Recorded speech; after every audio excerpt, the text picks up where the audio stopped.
Digital twins have been gaining plenty of attention in recent years, and their use is expected to evolve further, creating stronger links between a built asset and its digital representation. Whilst we've started to see some early use of digital twins in the GCC, the technology still has a long way to go. In the UK, the Centre for Digital Built Britain recently released the much anticipated Gemini papers, which was the culmination of several years of work on digital twins. Joining me to discuss the work done, what this means for digital twins, and potential future use for the technology, we have Alexandra Bolton, Independent Consultant and former Executive Director for the Centre for Digital Built Britain, Peter El Hadj, Infratech Advisor KPMG and former National Digital Twin Programme Lead at CDBB, and Mark Coates, International Director of Public Policy and Advocacy at Bentley Systems. Alexandra, I'll start with you. As outlined in my introduction, the work done by the Centre for Digital Built Britain culminated in the release of the Gemini papers. What work was undertaken and why? What were you actually setting out to achieve with these? So CDBB was set up in 2017 as a partnership between BEIS, the Department for Business, Energy and Industrial Strategy in the UK, and the University of Cambridge. And we set out to support the transformation of the built environment through digital techniques and technologies.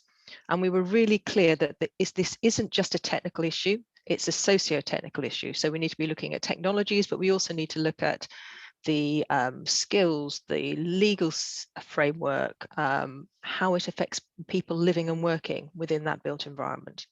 So in a summary, that's what CDBB was set up to do.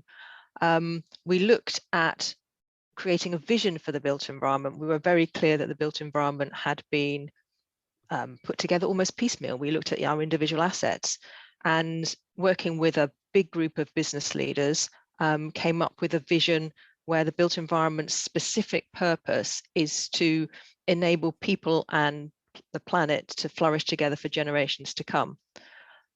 Using digital technologies, digital techniques, we believe that's possible. And digital twins is one of those techniques which we're really hopeful will have a great effect in achieving that vision. Okay, so you've outlined why you felt the work was necessary. Now that you've released the Gemini papers, how do you hope that this work will be used by the industry? So it's a very broad spectrum of work, from supporting the adoption of BIM under the ISO 19650 standards, making sure that digital is by default rather than by exception on projects, and then looking at digital twins. How can we share data in a secure and resilient fashion? We want people to think about data right at the beginning of their project, before they've even picked up a mouse or a pen, and then to continue to think about it throughout the whole life cycle of that particular asset. So when they're designing it, when they're building it, but also when they're operating and maintaining it, and when they come to decommission. And then to think about, how does that data need to be shared among other assets that are close by or maybe further away? So you could see that a power network would link up with a road network potentially if you're talking about EVs. How do we link those together? How do we think about data as not as an add-on, not as a second thought, but that thing we think about right at the beginning of any project and throughout the whole life of that project? What is the definition of a digital twin? And I did notice, I read the summary report, and in the summary report, you'd said that a digital twin should not be defined too narrowly, as this would risk excluding possible use cases while the technology is still maturing. The reason I'm asking this question is because one of the comments we get quite often is that there's a feeling that the definition is too loose at the moment. So if it's deliberately being left loose, is that kind of muddying the waters? So I don't think so. I think it's important that there's some flexibility. So we would say a digital twin is a digital representation of a physical asset, process, or system, that it's distinguished from a digital model or a digital simulation by a dynamic connection to the physical twin.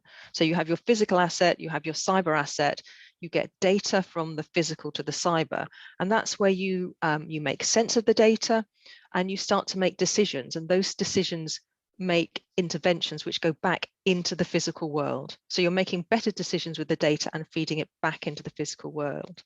And it unlocks value by supporting this improved decision making.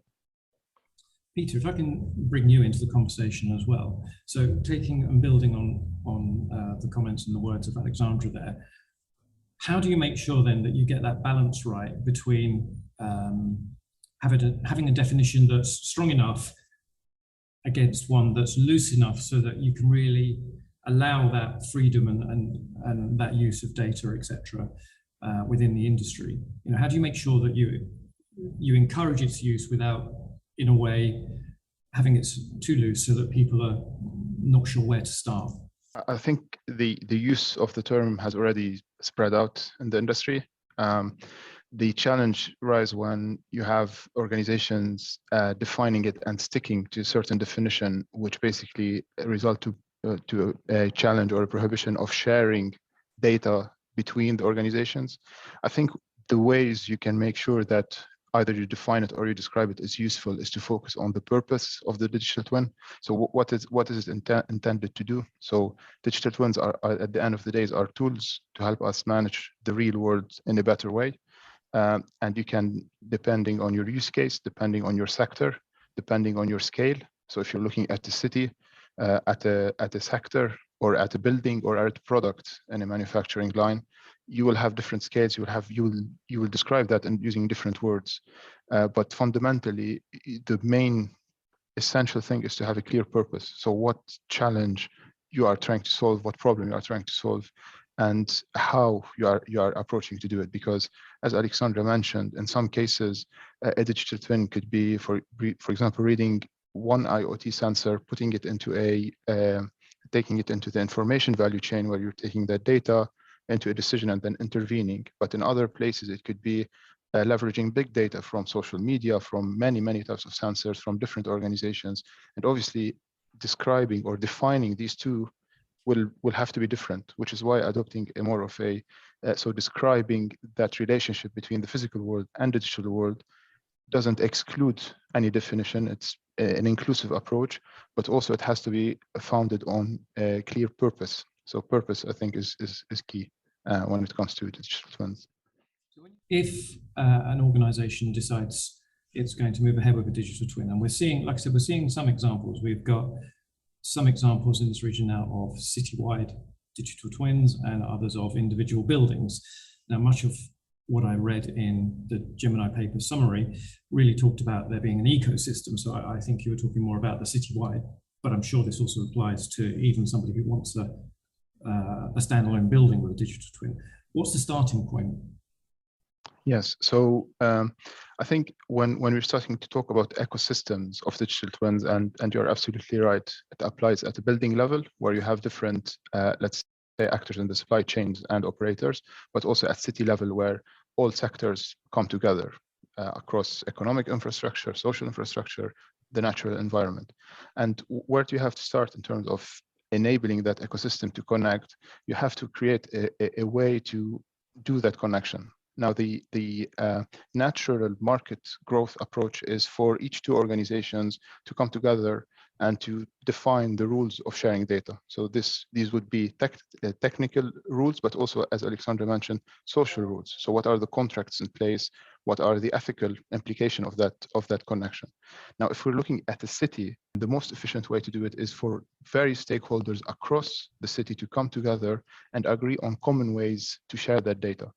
And so this is, first of all, agreeing common ways to connect digital twins in this ecosystem, but also to share best practice on individual digital twins. So how did you ensure your data is of high quality for your digital twins? How did you develop a good user experience? How did you visualize that digital twins and share that practice at individual digital twins, while collaborating to create an ecosystem that is linking to the purpose, but also linking to a vision where you're enhancing social and environmental outcomes for people. Especially when it comes to a city, it's about making citizens within the city, more happy, have better access to infrastructure services, are safer, the whole city systems are more resilient. But it has to be, I think, both improving best practice at individual digital twins while collaborating to create or adopt common data sharing frameworks across the city. So Mark, when either cities, city representatives or individual companies say, okay, we want to develop a digital twin, what do you want to see in place already so that you can look and go, okay, I know that we can move forwards? I think there's a number of key parts that need to come together, and one is a mindset. Believe it or not, that is, the mindset has two or three really important points to play. One is, the mindset is to share the data, have an open source platform that you're able to share and exchange and collaborate. Too often, too many people believe the value is in the data. Yes, data has value. I'm not going to argue that one. But actually, the greater value is in the insight that data provides. And the more sources of data you have, the greater the insight. Data will not help you predict the future, but actually help you manage what the future may throw at us. And most recently, it's thrown quite a few curveballs. Now we can actually, take this insight and actually use it at a good level. So that is key. As you mentioned, good quality, clean data. That's another key. And the other one is adoption. There's no point, rolling out good systems if the adoption is not there at all levels. And I mean, from the top right down to supply chain, because there'll be some really critical data collected at all levels. And if that data does not have quality insight, an understanding of why it's being collected, you are going to obviously, the old adage is what you put in is what you get out. And we've really got to get that adoption and mindset flowing throughout the whole of the supply chain and the senior management that enforce it right at the beginning. And I can see what you're talking about there in terms of if it's an individual building, or if one company owns several buildings and they want them, to have digital representations, digital twins for those. But that is a mammoth task if you're starting to talk about the citywide ecosystem, because that's going to involve so many different organizations and people. You have to start somewhere. A couple of examples that, you look at Helsinki or any of those, they started, Dublin most recently, they started on the planning portal. So actually where their digital twin starts is planning, to give people that ability to actually see what's coming up in their area. So you then got that local engagement. Brisbane, they created a number of digital twins with the idea of actually, when planning consent came along, people being actually able to see what was being done. Because let's be honest, a lot of the people we're engaging with outside the construction industry, if not in the construction industry, maybe not have a strong digital background or have an engineering background. We have to cater for those people outside our industry. And a picture paints 1,000 words. So if you're able to give somebody a model or a diagram or something that shows them what's coming, and let's be honest, when we put that immersive opportunity with, whether it be a BIM cave or a headset on, you really start to draw people in. The understanding is there, but the resistance then starts to wane as well, because they understand it. The fear has gone. So I need to ask here a bit of a how long is a piece of string question, but I think it's one that's important. And I'll ask it as an open question. If we're setting out today to start a digital twin project, how long should I be thinking it's going to take to put in place from start to actually running and giving me information? How long is it going to be running for until I'm actually built up enough data where I can start using that data for decision making? And what kind of numbers of, how many people and what type of investment are we talking about in their time to get all this running? So I'll have a go. And what's interesting on the cost thing, Cross River Rail recently said in a podcast that actually you can't afford not to have a digital twin. It's not a question of investing in a digital twin. Actually, it's cheaper to do that. I think it's really important to do, as both Peter and Marcus said, you start with what you have and you build on that. It's not a one-off and done. it's something that's going to grow, that's going to evolve, that's going to link into other things. Bizarrely, for a very data thing, it's actually very organic. It spreads into other sectors, into other assets, into other areas. So, what do you need to get started? You need the right mindset. You need to go into it thinking, this is what I want to do. I will think about my data. I will start collecting it. I will hold it openly. I will share it in a secure and resilient fashion. That doesn't mean sharing everything with everyone. It means being sensible about it. And having that mindset, as Mark said, to be willing to engage with others, to create this ecosystem of connection. And then as the project goes on, more data comes in, better decisions can be made. So it's a growing thing, a digital twin. It's not ever finally finished, because the world changes. Today is going to be different to what we'll see tomorrow. The cost of a digital twin is really insignificant by the comparison of the benefits that come. The investment in the digital twin will just become a norm, and that is, you can then take those advantages. So when we did the finance paper, we wrote about it, that requirement now for ESG, when you are able to show what you have in data, the insight again, not the data, the insight, you're able to negotiate better rates, because you are being seen as a more valuable and risk-averse lending vehicle, and also reduction in insurance, because your premiums are reduced, because again, your risk and liability is reduced because the insights that your information are going. So yes, you have an initial outset and cost at the beginning, but actually the return for that investment can be X-fold. That actually becomes a sideline, because there's so much good generated from having it that really does move. So having that one, it's costing me X, without actually comparing it to the return, is really one of the bridges we need to overcome.